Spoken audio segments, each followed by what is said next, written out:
Hi everyone! Another day, another vlog na naman nga tayo!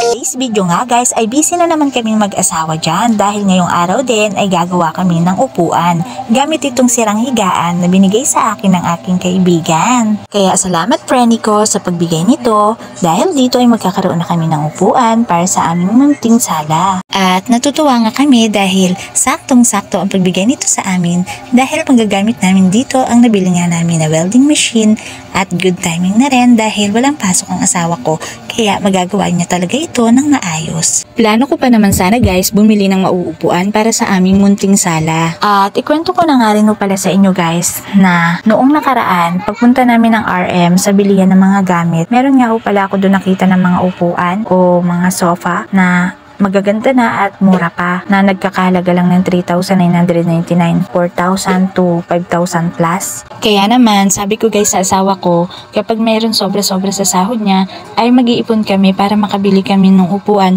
para sa aming munting sala. At sa parting ito naman guys ay tanghali na kaya naman pumasok na ako at dumiretso sa kusina para magluto o magsaing.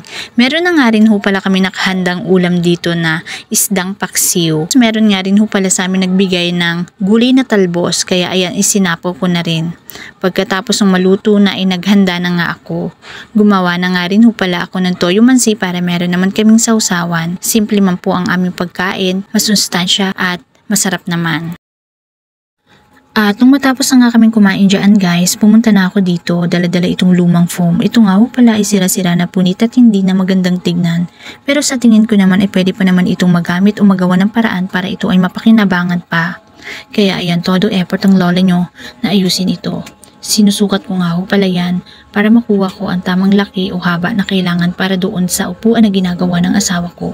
Ito nga pala ay pinupit ko at pinili lamang yung mga parte na pwede pang magamit. At pagkatapos, ayan, tinahi at pinagdugtong-dugtong ko nga pala yan kaso hindi ko na naipakita sa inyo. Pagkatapos binalutan ko na ng kulay brown na tela. At nung matapos ko na nga ay nagligpit na ako at kumuha na nga rin ako ng basahan para punasan na itong sahig. At nung mapunasan ko na nga itong sahig ay agad ko namang kinuha ang upuan na ginawa ng asawa ko. Pagkatapos ay nilagay ko na ang foam na nagawa ko at ayan na nga binalutan ko na nga ng kulay pink na tela para maging kaaya-aya naman itong tignan. At nabanggit ko nga pala na plano namin bumili ng yaring upuan tulad ng sala set kaso nga lang baka hindi rin magkasya dito sa bahay dahil maliit lang naman ang espasyo. At bukod dun kulang pa naman yung naipon namin para doon sa sofa na gusto ko. At buti na lang din dumating yung kaibigan ko at pinapakuha niya at binibigay na yung nasira nilang higaan. At nung makuha nga ito ng asawa ko ay agad yung dinala sa likod ng aming bahay at naisip naming dalawa na ayusin na lang at gawing upuan. At nung matapos na nga kami mag-DIY ay natuwa kami bukod kasi sa nagkaroon na kami ng maayos na upuan ay nakatipid pa. Pintura na nga lang pala ang kulang dito para magmukhang bago. Meron nga pala akong mga tela na hindi ko na masyadong ginagamit. Ginawa ko na nga lang palang cover para magmukhang maayos at malinis.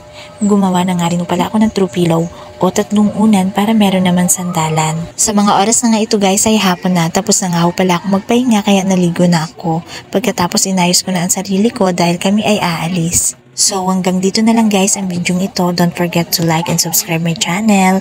Thank you. God bless. Bye-bye.